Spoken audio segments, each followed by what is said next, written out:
ನಮಸ್ಕಾರ ವೀಕ್ಷಕರೇ, ವಸುದೇವ ಕುಟುಂಬ ಸೀರಿಯಲ್ದು ಇವತ್ತಿನ ಅಪ್ಡೇಟ್ಸ್ ಏನು ಅಂತ ನೋಡೋಣ.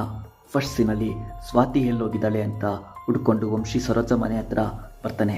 ಕುಮಾರ್ ಗೀತಾ ಎಲ್ಲಿ ಅಂತ ವಂಶಿ ಚೈತ್ರನ ಕೇಳ್ತಾನೆ. ಅವರೆಲ್ಲ ಬ್ಯಾಂಗ್ಳೂರ್ ಹೋದ್ರು ಅಂತ ಏನು ವಿಷಯ ಅಂತ ಕೇಳ್ತಾಳೆ ಚೈತ್ರ. ವಂಶಿ ಏನು ಹೇಳಲ್ಲ. ಸೆಕೆಂಡ್ ಸೀನಲ್ಲಿ ಸ್ವಾತಿಗೆ ಹೆಲ್ಪ್ ಮಾಡೋಕ್ಕೆ ನಿತಿನ್ ಏನೋ ಪ್ಲ್ಯಾನ್ ರೆಡಿ ಮಾಡ್ಕೊಂಡಿದ್ದಾನೆ. ಬ್ಯಾಂಕ್ ಸ್ಟೇಟ್ಮೆಂಟ್ ಅರೆಸ್ಟ್ ಅಂತ ಏನೋ ಹೇಳ್ತಿದ್ದಾನೆ ಅಂತ ರಂಜನ್ ಹೇಳ್ತಾನೆ. ನಿತಿನ್ನ ಮದುವೆ ಆದಮೇಲೆ ಯಾವ ಪ್ರಾಬ್ಲಮ್ ಇರಲ್ಲ ಅಂತ ರಾಗಿಣಿ ಹೇಳ್ತಾಳೆ. ನಿತಿನ್ನ ಕರ್ಕೊಂಡು ಬರೋಕ್ಕೆ ಚೇಳನ ಕಲಿಸ್ತಾನೆ ಪಶುಪತಿ. ಬಟ್ ಅಲ್ಲಿ ವಂಶಿ ಇರ್ತಾನೆ. ಅವನಿಗೆ ಗೊತ್ತಾದರೆ ನೀವ್ಯಾರೂ ವಾಪಸ್ ಬರಲ್ಲ ಅಂತ ವಾರ್ ಮಾಡಿ ಕಲಿಸ್ತಾನೆ ಪಶುಪತಿ. ಥರ್ಡ್ ಸೀನಲ್ಲಿ ನಿತಿನ್ನ ಕಟ್ಟಾಕಿರ್ತಾರೆ. ಹಗ್ಗ ಬಿಚ್ಚು ನೋಡೋ ಅಂತ ನಿತಿನ್ ರಂಜನ್ಗೆ ಬೈತಿರ್ತಾನೆ.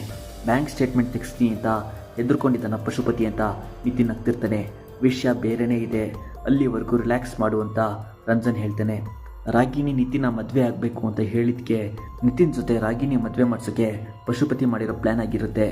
ನಿತಿನ್ ರಾಗಿಣಿ ಮದುವೆ ಆಗುತ್ತಾ? ಅಷ್ಟರಲ್ಲಿ ವಂಶಿ ಬಂದು ನಿತಿನ್ ಸ್ವಾತಿನ ಹುಡುಕ್ತಾನ. ಏನಾಗಬೇಕು ಅಂತ ಕಮೆಂಟ್ ಮಾಡಿ. ಅಪ್ಕಮಿಂಗ್ ಸೀನ್ ಸಖತ್ ಇಂಟ್ರೆಸ್ಟಿಂಗ್ ಇದೆ.